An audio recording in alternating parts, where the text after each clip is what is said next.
जम्मू कश्मीर सर्व selection board, जहां तक जम्मू कश्मीर सर्व selection board का ताल्लुक है, पहले तो जम्मू कश्मीर सर्व सिलेक्शन बोर्ड के इम्तिहान वक्त पर नहीं होते।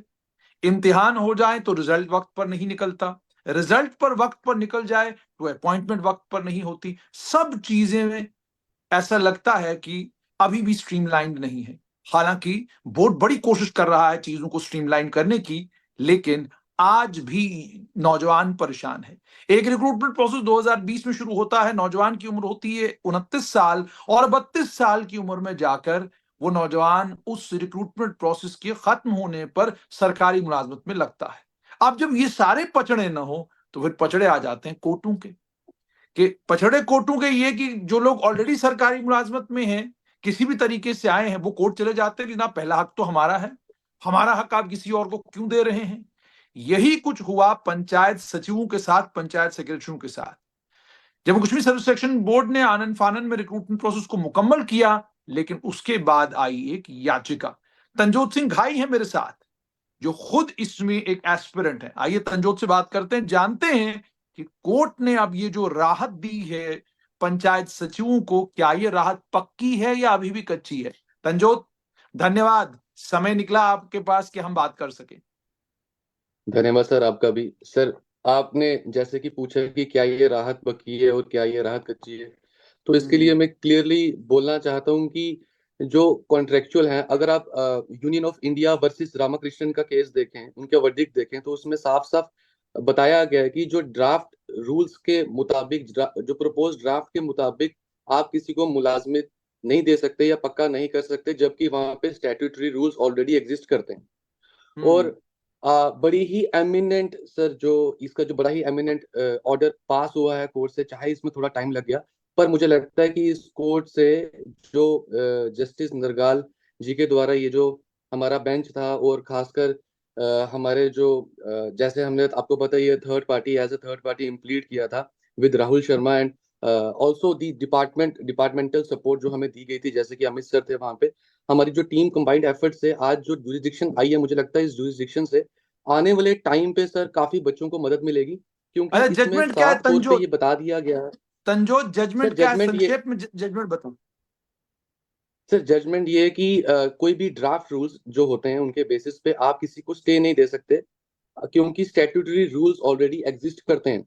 और जो ड्राफ्ट रूल्स जिनके बेसिस पे स्टे मिला हुआ था हमारे डिपार्टमेंट से, उस ड्राफ्ट रूल्स ने कभी sir light of the day देखा ही नहीं था। वो एक प्रपोज्ड रूल्स थे जिनके बेसिस पे स्टे लिया गया था, हालांकि वो रूल्स को रद्द कर दिया था, डिपार्टमेंट ने रिजेक्ट कर दिया था। लेकिन फिर सर कोर्ट के कुछ तरीके ही ऐसे हैं कि वहां पे आपको इंसाफ लेने के लिए थोड़ा टाइम लग जाता है।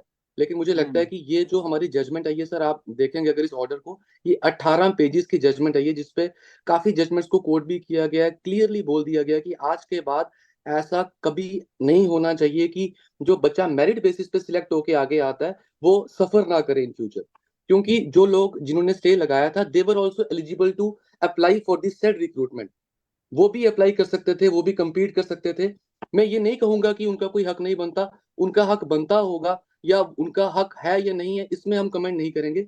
लेकिन कोई ऑन गोइंग प्रोसेस जो रिक्रूटमेंट सर, जो एक कंपटीशन से होकर रिक्रूटमेंट गुजरती है, मुझे लगता है कि उन बच्चों को सफर नहीं करना चाहिए। और आज के बाद इस जुरिस्डिक्शन से ऐसा ही होगा कि वो बच्चे एटलीस्ट सफर नहीं करेंगे जो जैसे आपने इन। कहा कि ये बच्चे सफर नहीं करेंगे, तो तंजोत, अब क्या ये मान लिया जाए कि जो ग्राम सेवकों ने याचिका दायर की थी, उस याचिका को कोर्ट ने खारिज कर दिया है, और अब आप पंचायत सचिवों के तौर पर जल्द ही अपना कार्य कामकाज संभालेंगे?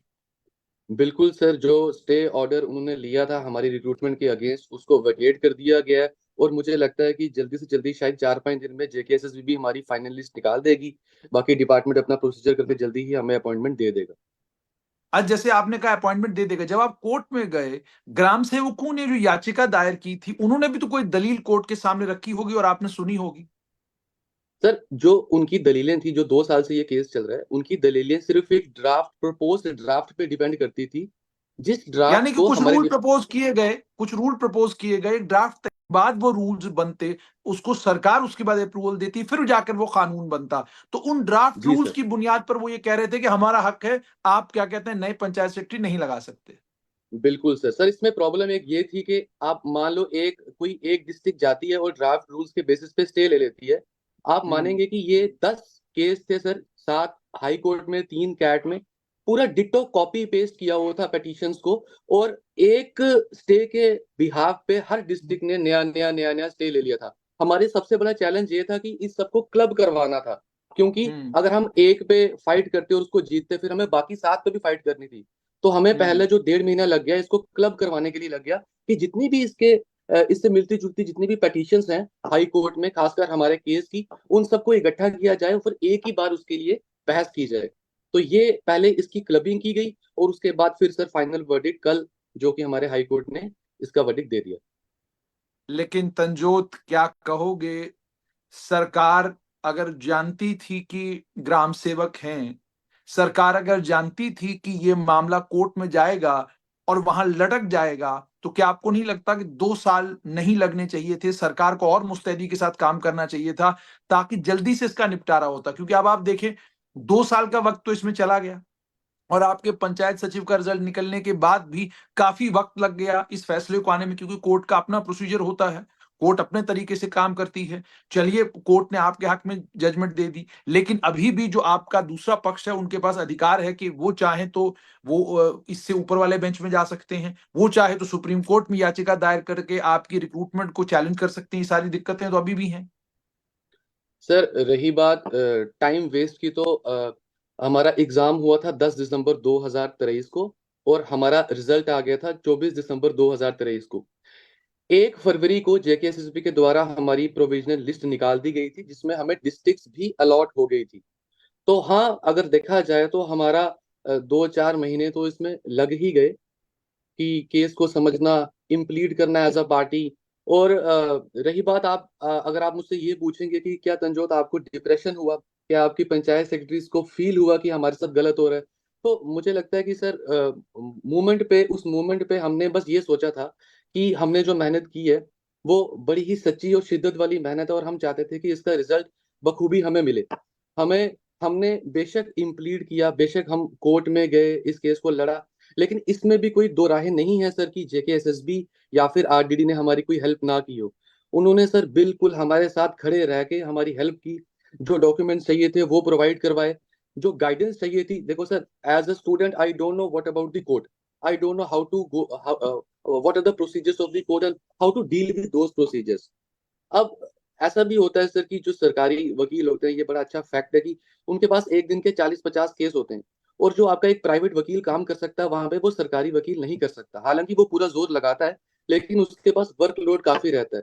जबकि आप एज ए थर्ड पार्टी जब इंप्लीड करते हो अपने प्राइवेट वकील के पास, तो उसका जो मेन लोकस होता है, वो यही लोकस होता है कि मुझे पहले इस केस को देखना है जिसके लिए आई एम बीइंग हायर्ड। तो मुझे लगता है कि यहाँ पे अच्छी बात ये थी कि डिपार्टमेंट, साथ ही साथ जो हमारे वकील थे, उन्होंने एक टीम बना के इसमें काम किया। और उस टीम बनने की वजह से सर ये जो एमिनेंट अभी रिजल्ट आया है, वो टीम बनने की वजह से ही बहुत जल्दी ये फैसला हो गया। और मैं कहूंगा कि मैं दिल से शुक्रिया अदा करूंगा, चाहे जेकेएसएसबी हो चाहे आरडीडी हो। हम रेगुलर सेक्रेटरीट जाते रहे, जेकेएसएसबी जाते रहे, और उन्होंने हमें फुल सपोर्ट दी, फुल गाइडेंस दी, ऐसा करना चाहिए, ऐसा करना चाहिए।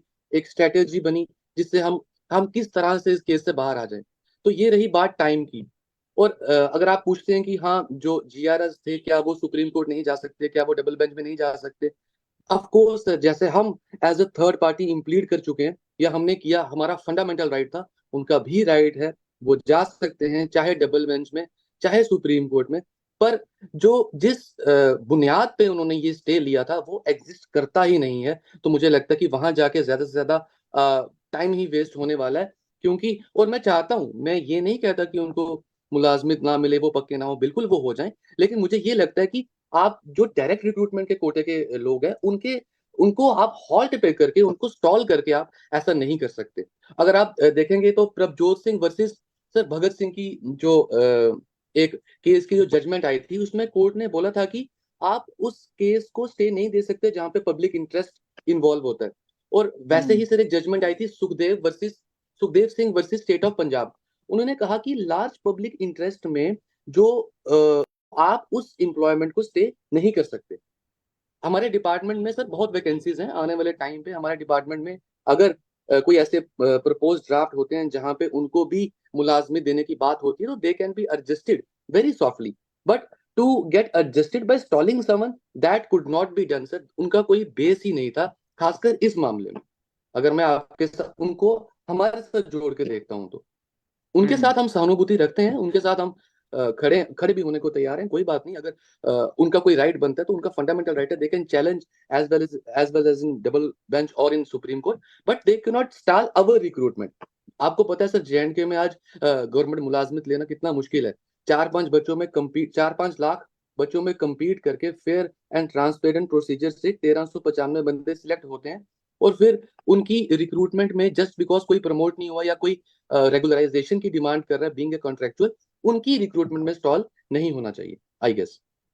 बहुत बहुत शुक्रिया तंजोत। तो हुकूमत को भी चाहिए कि कोई भी रिक्रूटमेंट का सिलसिला अगर गवर्नमेंट शुरू करती है, उस रिक्रूटमेंट के सिलसिले को जल्द से जल्द खत्म किया जाए। और दूसरा ये कि जिन वकला हजरात की जिम्मेदारी हुकूमत ने लगाई है, जो सरकारी वकील हैं, उन्हें भी चाहिए इतना लंबा कोई भी मामला न खींचे। उसकी वजह यह है कि जो नौजवान मेहनत करके Jammu Kashmir service selection board का इम्तिहान क्वालिफाई करता है, उसे इंतजार होता है कि जल्द से जल्द उसकी सरकारी मुलाजमत लगे और वो पक्के तरीके से अपना कामकाज शुरू करे।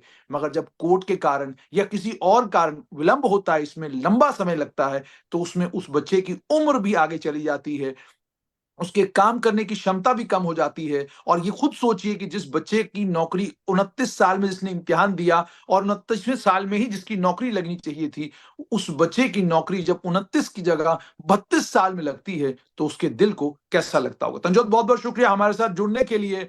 और ये जरूर कहूंगा कि कोई भी रिक्रूटमेंट जो Jammu Kashmir service selection board कराए, जेकेपीएससी कराए, दोनों इंस्टीट्यूशंस को चाहिए कि इंश्योर करे कि शॉर्टेस्ट पीरियड ऑफ टाइम में रिक्रूटमेंट जो है वो मुकम्मल हो जाए। Thank you sir.